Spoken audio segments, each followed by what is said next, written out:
Okay. And hoping pushing a button doesn't mess everything up. Okay, number 3, the question is, how long is the Passover? And the answer is letter I. It lasts 7 or 8 days. It depends on where in the world you are. If you're in Israel, it lasts 8 days. It's a little bit longer than it is everywhere else. And I can't remember exactly the reason why it lasts longer, but it does. The answer to number 4 is, how is the Passover celebrated? And the answer is A. You clean the house. It's kind of like spring cleaning. And one of the things that you're looking for when you're cleaning is you're going to clean out anything with what they call chametz, which means leavening. So this is a great time to go through your pantries and your fridge and your cupboards and whatever, and get rid of anything that has leavening in it. And probably a good time to get rid of anything that's expired too. And then number 5, what is the festive meal eaten on the first night of the Passover called? This is called the Passover Seder. So for those of us who are not Jews, we probably equate Passover and Seder using it as the same thing. But the Passover itself actually lasts for 7 days. And the first night is the special night, which is the Seder. And that's what we're kind of showing how to do today. The word Seder means order, just means order, that we're going to follow 15 steps in a specific order. The answer to number 6, who celebrated the Passover in ancient times? And the answer is the Israelites or the Hebrews. So the word Hebrew means a stranger or a foreigner. So that word is used by the Egyptians because remember the Israelites were in Egypt, but they weren't from Egypt. And so to the Egyptians, they call them those foreigners over there, those Hebrew people. But they probably would have called themselves mostly Israelites. Okay, number 7, why don't we celebrate Passover today? That is answer L. The Mosaic Law, of course, was fulfilled by Christ's atonement. Number 8 is, what symbolic ritual do we observe instead? That's letter M, which is, of course, the sacrament. All right, number 9, who celebrates the Passover today? That is letter Q. It is the Jews. Number 10, the question is, what is a Jew? And the answer is you. It is a descendant of the kingdom of Judah. And I was going to print out a map, but I forgot. So many people assume that if you're a Jew, that means you're a descendant of the tribe of Judah. And that actually is not necessarily true. So when the Israelites were freed from Egypt, and then they wandered 40 years in the wilderness with Moses, and then Joshua was able to take them into the promised land. And they divided all the land up, and everybody got a spot, more or less. And then after everybody got a spot, they didn't get along very well. They didn't get along with each other. They didn't get along with their neighbors. They just didn't get along. And so after a while, it split into 2 different kingdoms. And those 2 different kingdoms, the one on the north was called the kingdom of Israel, and the one on the south was called the kingdom of Judah. And it had again, they didn't get along with each other, they didn't get along with their neighbors. And after a while, the kingdom of Israel, the northern one, they were scattered and wiped out. And they are what we call the lost 10 tribes. And they are lost in, not that they don't know where they are, but they've lost their identity. They are descendants of Abraham, Isaac, and Jacob, but they don't know. They've just mixed in with everybody else and they don't know. Whereas those who were in the kingdom of Judah, even after eventually they were also scattered throughout the world, but for some reason, the descendants of that bottom kingdom were able to maintain their identity. They still know who they are. They know that they're descendants of Abraham, Isaac, and Jacob. So within that, there are, of course, people who are of the tribe of Judah, but also Benjamin, Levi, Manasseh, Ephraim, lots of different things. So it is more than just a religion. It is also a genealogy kind of thing. Okay, sorry, that one took a little while. Number 11, what does the candle represent? And the answer is B. It represents knowledge or the promise of enlightenment that is coming. And it also represents Christ. Number 12, what do the 4 cups of wine represent? The answer is Y. It is God's 4 promises to save our people. And these promises are found in Exodus chapter 6. And I have the reference there if anybody wants to look that up. Number 13 is the first cup of wine represents, and the answer is R. It represents the cup of sanctification. Number 14, the second cup of wine represents the cup of deliverance, and that is letter T. Number 15, the third cup of wine represents the cup of redemption, and that's letter Z. And we're going to talk about that one a lot because that one is super, super important and very eventful in the Last Supper. Number 16, the fourth cup of wine is the cup of restoration, which is letter O. And we're going to talk about that too because that's also very important. Number 17, what did Christ say as he drank the third cup at the Last Supper? The answer is letter S. This is my blood. So remember, when we get to the third cup represents redemption. And so during that Last Supper, he was saying the redemption, the Redeemer, is me. He was making it, trying to help them understand that the Passover, a lot of it was the promise of our Savior that he would come. And so he said, this is my blood. I am the Redeemer. This is me. Then number 18 is, why didn't Christ drink the fourth cup at the Last Supper? And the answer is B. The fourth cup represents the restoration, and it wasn't time for the restoration to be fulfilled yet. So he did not drink the fourth cup. In fact, he said some very, very special things. And I'm going to read Doctrine and Covenants chapter 27, or section 27 in a little while. He also said at that time, I will not drink any of the fruit of the vine, no wine, no grape juice, no anything, until a very special meeting is going to take place in a long time. So Jesus himself has been following kind of a personal word of wisdom for more than 2,000 years. He hasn't drunk any grape juice or any wine because he said he wouldn't, and he does what he says. So I thought that was kind of interesting. Number 19 is letter C. Why do we fill the fourth cup for Elijah? And that is because we are promised that Elijah would come before the Savior's second coming. So Elijah is a part of the promise of the restoration.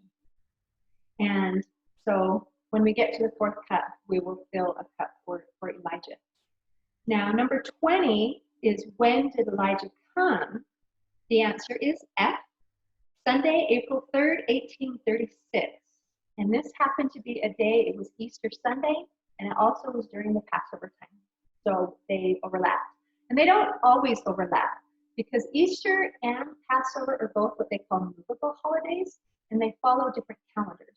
So Easter follows the Gregorian calendar, which is, well, that's what we follow, and it's a solar cycle. And the Jewish calendar follows a lunar cycle, so they kind of wiggle around a little bit. So they don't always match up, but on this particular time, they did, which is actually really cool. So not everybody in the world understands that this promise that has been made for thousands and thousands of years has been fulfilled. So it's a really big deal. And most people don't even know about it. Okay, number 21. What items are found on the Seder plate? So I'm going to try to lift this without dumping it. This thing right here is called the Seder plate. Ooh, if I drop stuff, that would be bad. That is what the Seder plate is, and there's some stuff on it. It's letter G. It has matzah, although my matzah is actually over here. It has bitter herbs, which is just horseradish. It has cheroset, and cheroset is an apple mixture. It has apples, walnuts, it has honey, it has wine, if you're, or grape juice, if you're doing word of wisdom. I actually just use applesauce because we're going for simple here, but it represents something. We'll talk about that in a minute. It also has a green vegetable, and here I've got a piece of wilted celery, but you could use whatever vegetable that is green. We also have a hard-boiled egg, and we have a bone, a shank bone. So those are the items that are on a Seder plate, and that is G. And we're going to talk more about all of those. 22 says, what does matzah or unleavened bread represent? The answer is H. It is the bread of affliction. The Israelites left really fast, and there wasn't time for leavening. It also represents that they left Egypt behind, and the wilderness of Egypt, they were supposed to leave that behind. 23, the question is, why are there 3 matzah? And I'm going to show you my matzah. I have them on a separate plate because we're going to do some special things with them. And I've got it wrapped in a white cloth. And there are 3, and I have them stacked on top of each other. So there are 3 matzah. The answer is W. It is to represent Abraham, Isaac, and Jacob. So if I go Abraham, Isaac, Jacob, Isaac is in the middle. So if you remember the story, of course, of Abraham, who was asked to sacrifice his son, Isaac, he didn't have to follow through with it, an angel came and stopped him. But still, that event makes Isaac a type or representative of Jesus. So this was Abraham, Isaac, and Jacob, but this center one also is a type of Christ. And we're going to talk about that specifically in just a little while. So number 24 is, what do we do with that middle piece of matzah? And that middle piece, again, represents Isaac, and it also represents Christ. And what we're going to do with that is we're going to break it. And breaking it represents death. And then we're going to wrap it in a white cloth, which represents a burial cloth. And then after it's wrapped, I'm going to hide it, and that represents being buried. And then later, we're going to find it, and then whoever finds it gets to have a prize. It is a redemption prize. So that represents the death, the burial, and the resurrection of Jesus Christ. And this symbolic thing had been going on for thousands of years before Christ came. But sometimes you forget what the meaning behind the symbols are, and you just get into the symbols. And so again, this is a place where the Nephites were able to say, okay, we know what that is. Whereas those in Jerusalem, they forgot all about the Christ part, and they just were breaking matzah. So on number 25, where it says, what did Christ say when he broke the middle matzah? And the answer is D, take, eat. This is my body. And that's found in Matthew 26:26. So he was, again, trying to explain to his apostles, to those who were with him at that Last Supper, that this symbolic thing that they've been doing their entire lives was in preparation for him and for what he was about to do. And he was also trying to explain, again, that he was going to be killed, that he would be buried, that it would be okay because he would be resurrected. But they, of course, did not understand that. I'm going to wrap this back up. And we'll go on to the next question. The next question is 26, and it says, what does the maror, which is bitter herbs, represent? And that's this little guy right here. And it represents bitterness of slavery, and also the bitterness of sin. So a dual meaning there. 27 is, what does the cheroset, which is this apple mixture, represent? And the answer is, it's mortar used to build Pharaoh's city. And I thought it was kind of interesting because cheroset actually is yummy. And to have something yummy represent anything that has to do with slavery is weird. But I think also there was some, whatever is familiar is comfortable. And I think a lot of them were comfortable hanging out in Egypt. In fact, when they were in the wilderness, sometimes they kept saying, it's so bad. It's so much better there. We had onions and garlic and better food, and this is dumb. So anyway, that's kind of interesting. Okay, number 28 is, what does the carpets or green vegetable represent? And it represents D, which is rebirth and spring. Number 29, what does the bone represent? The bone represents the sacrificial lamb. That's AA. I can't remember if I said that or not. Number 30 is, why don't the Jews sacrifice a lamb on Passover today? And the reason that they don't sacrifice a Passover or sacrifice a lamb today is they don't have a temple. So that is B. So just like right now, where our temples are closed, and so there are certain ordinances that we can't perform, they feel the same way, that they don't have a temple, so they can't perform that ordinance, which is kind of interesting because I don't know what point in history they decided to do that. No, the temple was destroyed about 70 AD, so I guess they haven't done it since then. That's a long time. Okay, number 31 is, what does the egg represent? And the answer is C. It is creative power and rebirth. So that is what the things that are here represent. And now we're going to go ahead and go through the actual Passover thing. And hopefully it will make more sense to you. Okay, so that is this paper right here. And if you'd like to follow along with me, I think it will be helpful. So if you do this with your families, I have some parts either highlighted in red or in bold. And those are parts where it's interactive. People, you say, everybody says it all together. So if I could reach the button, I would unmute everybody, but I can't reach that part. I'm doing social distancing with my computer. So anyway, so this shows first what the 15 steps are, and then we're just going to go ahead and do it. So before we actually begin the 15 steps, we get to, you can light a candle. Oops.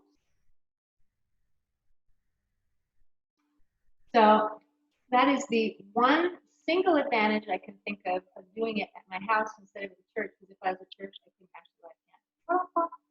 But since it is messing with my picture, I'm going to blow it out. But I got to light it. All right. Okay, so when you light the candle, that represents the light of Christ, the light of knowledge, the light of learning something new. So as we learn something new, that is more light knowledge. Okay, so the first thing we do, the first step, is we take a glass, and I have some grape juice here, which I really hope I don't spill. And I'm going to put some in my glass. Now, if you remember, there are 4 cups that I'm supposed to drink, so I'm not going to fill it up very much, or else I'll have to go to the bathroom real quick. So we're going to fill it up 4 times.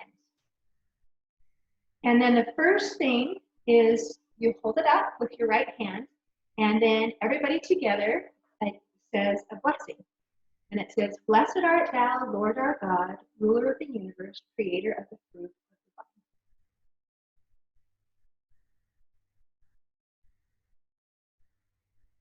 All right. And then I'm going to refill, ready for the next one. Oh, there we go. And remember, each of those 4 cups means something different. So the first cup was the cup of sanctification, I believe. I get those first 2 mixed up a little bit. Now, the thing also talks about that you can recline and lean to the left. And what that represents is the Israelites were slaves. And so this is the opposite of slavery. It represents being able to be leisure. You're now like kings and queens, that kind of thing. But I find it really hard to eat that way, so I just don't do it. Okay, number 2, the next step is to wash our hands. But this is not the 20-second soap and watery washing. It is a symbolic washing.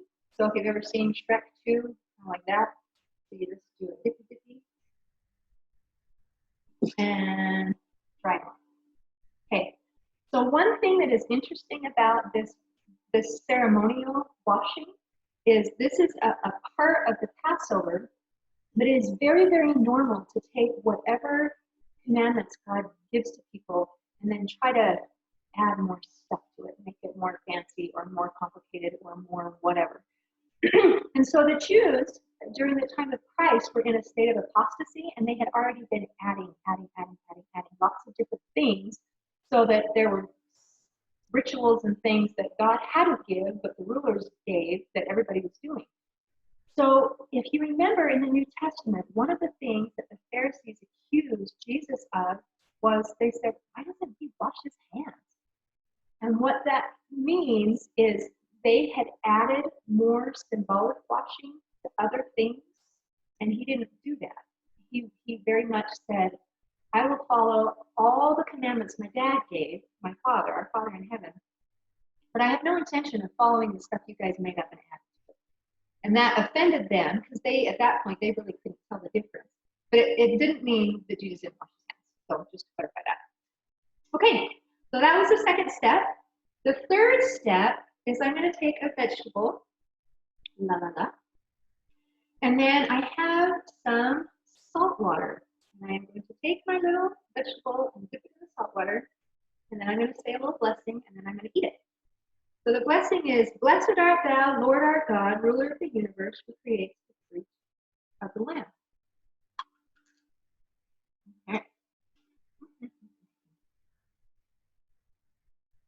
Okay, now the fourth step is to take that middle matzah. I hope I can pull this up so you can see it. So take the middle one out, and I'm going to break it in half. Oh, getting chills here. Now, one of these pieces is going to be slightly bigger than the other. I'm going to say this one's bigger.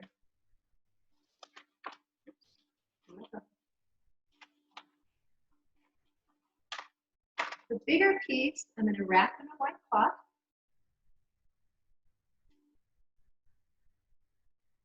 And then I'm going to hide it. Okay. And again, this is the part in the Last Supper where this is a representation of Isaac.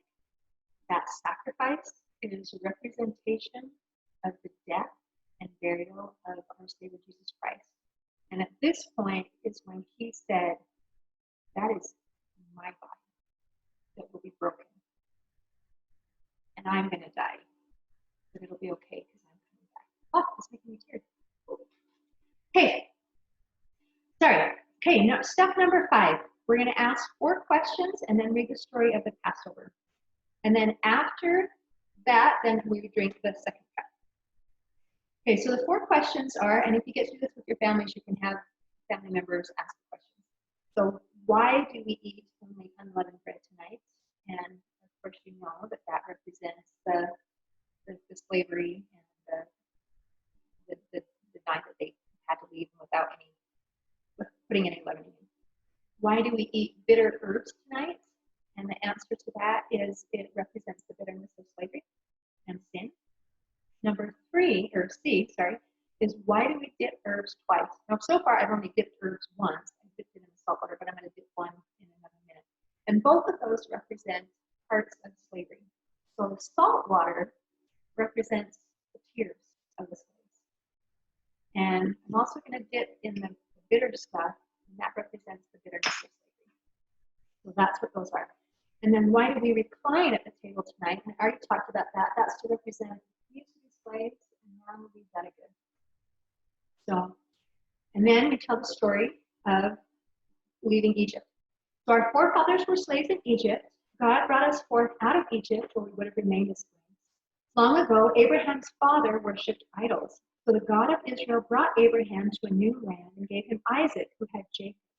Jacob's children went down to Egypt because of a famine. They were there for 430 years, but they retained their names, their faith, and their language. The Egyptians were afraid that the Israelites might rise up against them, so they set taskmasters over them and made them slaves. They forced them to make mortar and build cities for the Pharaoh. They cried unto God, and he heard their voice, and the Holy One brought them out of Egypt through Moses. There were 10 plagues in Egypt: blood, frog, lice, beasts, blights, boils, hail, locust, darkness, and the slaying of the firstborn. You know, the next part is kind of a back and forthy thing, where whoever is leading this will say something, and then everybody, the congregation, the family, whoever's there, they repeat a phrase, and it's like, well, that will satisfy us. And this is part of the Passover today, but I think it probably wasn't part of the Passover at the time of Christ. So you say, had he only brought us out of Egypt, it would have satisfied us. Had he divided the sea and not permitted us to cross on dry land, it would have satisfied us. Had he permitted us to cross the sea and not sustained us for 40 years in the desert, it would have satisfied us. Had he sustained us 40 years in the desert and not fed us manna, it would have satisfied us. Had he fed us with manna and not ordained the Sabbath, it would have satisfied us. Had he ordained the Sabbath and not brought us to Mount Sinai, it would have satisfied us. Had he brought us to Mount Sinai and not given us the Torah, it would have satisfied us. Had he given the Torah and not led us to the land of Israel, it would have satisfied us. Had he led us to Israel and not built for us the temple, it would have satisfied us. Had he built the temple and not sent us prophets of truth, it would have satisfied us. Had he sent prophets and not made us a holy people, it would have satisfied us. So we all know it didn't actually satisfy them. And they didn't recognize the Savior when he came, and they killed him. So that part makes me sad. Okay, now if you have your paper, would you put a little star here? Because I should have written right here that this is where you drink the second cup. I mentioned it at the beginning of step 5, but nobody's going to remember all the way to here that we have to do that. So sorry about that. So now is when you drink this, and every time you drink it, then you can give, it's almost like a blessing / toast. And they have some words here, but it's okay to change it a little bit. So, blessed art thou, pardon me. Blessed art thou, Lord our God, King of the universe, who hath redeemed our ancestors and us so that we can enjoy this.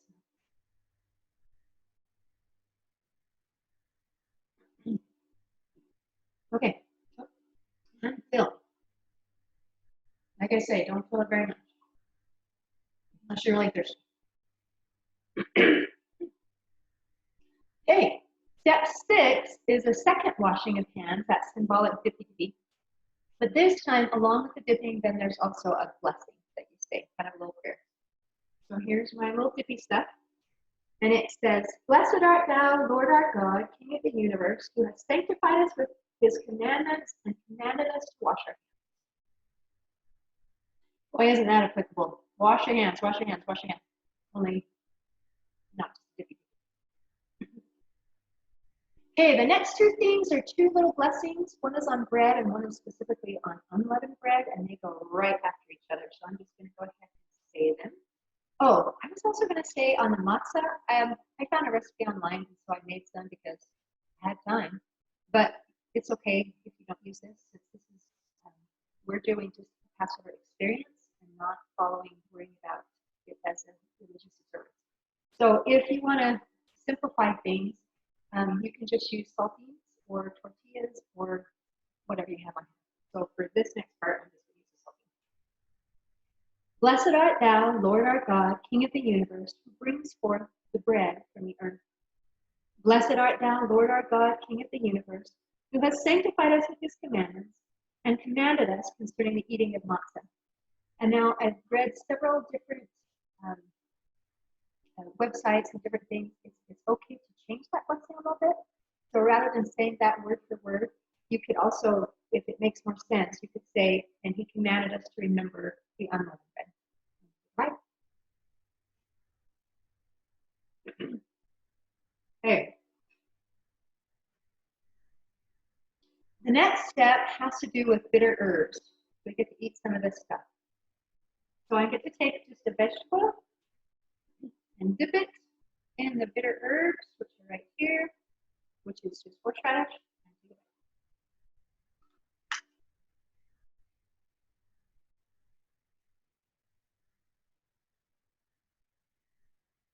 It is really awkward just eating stuff and having you guys watch me. So sorry about that.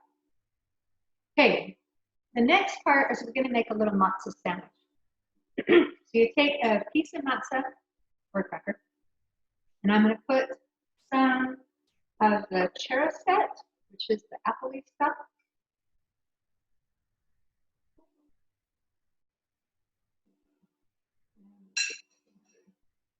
And the bitter herbs. The new PB&J. And then put another cracker on it and take it out after a single drink. Blessed art thou, Lord our God, King of the universe, who has sanctified us with his commandments and commanded us on the eating of maror. Maror is the bitter stuff. So if you don't want to use those words, you can also say, who has commanded us to remember the bondage of slavery in Egypt. That's what this little sandwich represents, is remembering the bondage. And I know it's probably not something that you would get super excited about making a sandwich out of, but mostly you can't taste it.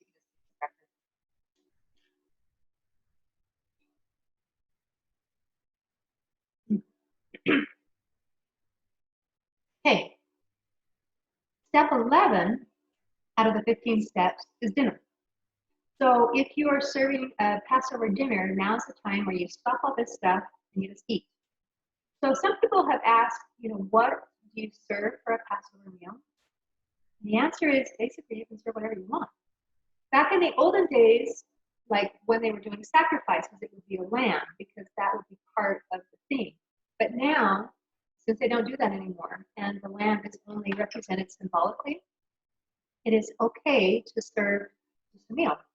Now the Jews follow kind of a word of wisdom, like we do, and theirs was established. It's written in the book of Exodus and Leviticus, and it includes a few things like you don't eat pork, you don't eat shellfish. I can't remember what all the things were, but so that kind of thing. Oh, it looks like the chat button is somebody making comments? What if I click that button? Would I turn everything off, or would I get to hear what you were saying? Just a second. I'm going to break it. Please, oh, please, oh, please don't die. I want to be there. Okay. I want to be where Cassie is right now. What? Oh, okay. Yeah. So typically you wouldn't serve like a ham dinner or shrimp or anything like that, but again, it's okay. It's okay. Yeah, if you're trying to be what they would call kosher, then you would eat those kinds of things. So we know for Christians, because everybody was following the same eating rules, but when Peter received that vision of it was like a sheet with four corners that came down and it had animals in it, and he said he was supposed to eat, and he goes, I'm not going to eat that. That's all stuff that I'm not supposed to have. He said, no, if I say it's clean, it's clean. And so it was symbolic, saying, okay, now it's time for the Jews to go to, for the gospel to go to the Gentiles. But it also changed the actual eating thing. So Christians didn't worry about following that kosher law anymore. Okay, anyway, moving on. Sorry. So eat your dinner, eat your whatever, and then after that, the next step of step 12 is to find the hidden matzah. So if you have kids or whatever, this is a fun little hide and seek thing, and they get to go. Whoever finds the matzah gets a prize. So I have matzahs here. Oh, yay, I get a prize. And then we're going to open it up.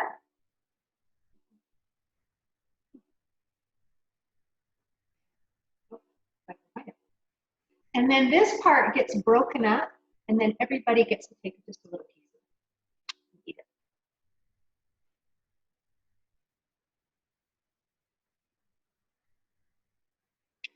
So I guess if that represents the resurrection, that also represents partaking of the resurrection as well. Okay, so that was step 12. The next step is 13, which is saying kind of a prayer after the meal. We thank thee, God, for this delicious meal. And then we get the third cup, which is the cup of redemption. And this is the one, again, where Jesus said, this is me. This is me.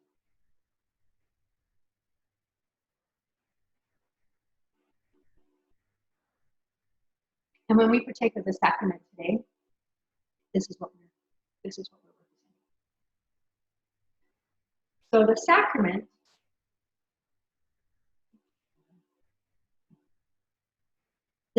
comes from the Passover.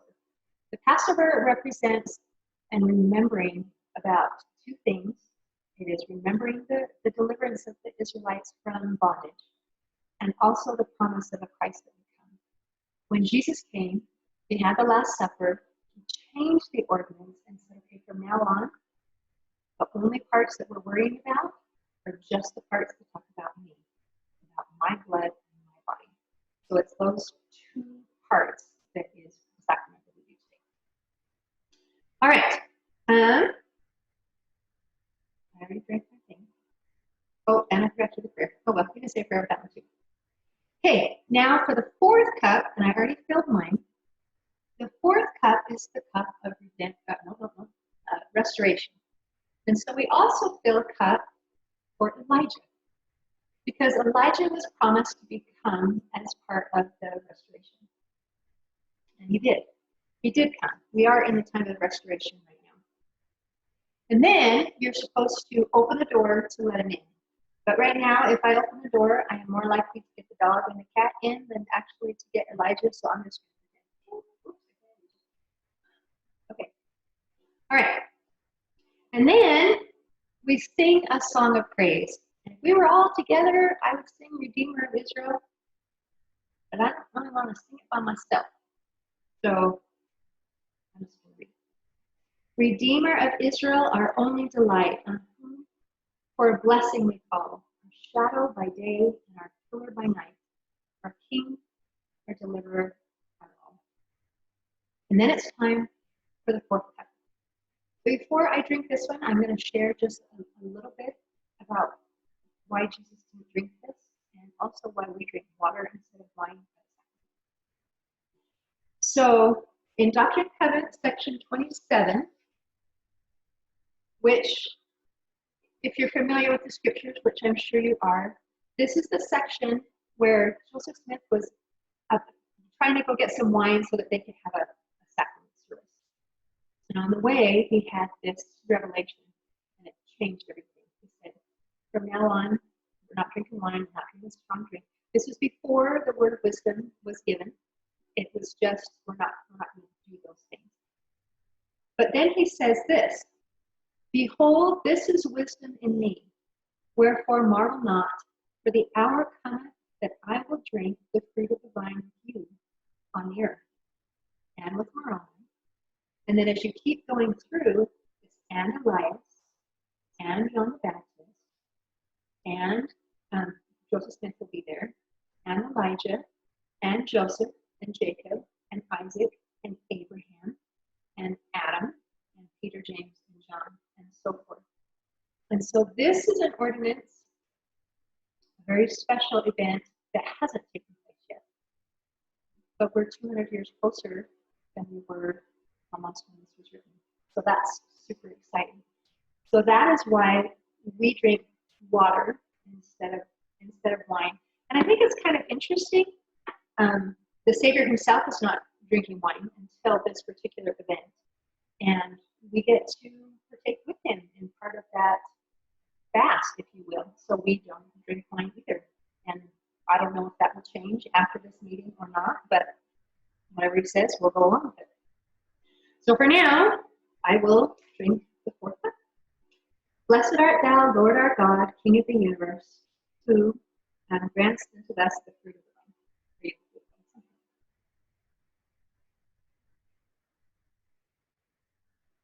Okay. So now we're to step 15, which is just finishing with a thanks and the end, and then we say next year in Jerusalem. And that's it. So I'm going to see if I can unmute you, and I so wish we were together. This is so much more fun when there's interaction, but I guess thank you for being here. It's better than nothing. All right. Okay, does anybody have any questions? Comments? Thoughts? It was amazing. You should be a professor.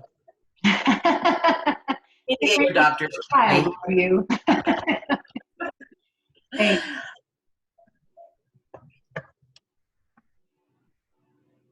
Debbie, are you talking? I can't see hear anything. Oh no, I'm just looking at my paper about my notes to see if I had any questions, but I don't think so. You did a beautiful job. Thank you very much. Thank you. Were you guys able to get your papers printed off and whatever? Yes. Yes. No, Maureen, I couldn't get papers. We have a delay? All right. Well, I guess that's about it. Does anybody want to say closing prayer? Jen, you want to, don't you? I can say it. Thank you. Am I saying it? If the I was Jen, I was hoping, yeah. Oh, I'll say it. Okay, one person, go for it. Andrea, do you want to do it or do you want me to? Go ahead, Jen. Okay. Our dearest Heavenly Father, we're grateful for this time that we've been able to gather together as Relief Society sisters and to learn more of the Passover. And we're grateful for Linda and her preparation. And we're grateful for the opportunity we have to be together at this time and to learn more of thee and thy gospel. And we're grateful for the technology that we have, that we are able to communicate and to continue to learn and grow. And we're grateful for all the many blessings thou hast given us. And we say these things humbly in the name of thy Son, Jesus Christ. Amen. Amen. You guys are awesome. Amen. Thank you so, so, so much. Thank you, Linda. Linda, Bye. Take care, guys. Bye-bye. Take care. Bye. Thanks. Bye. Good night.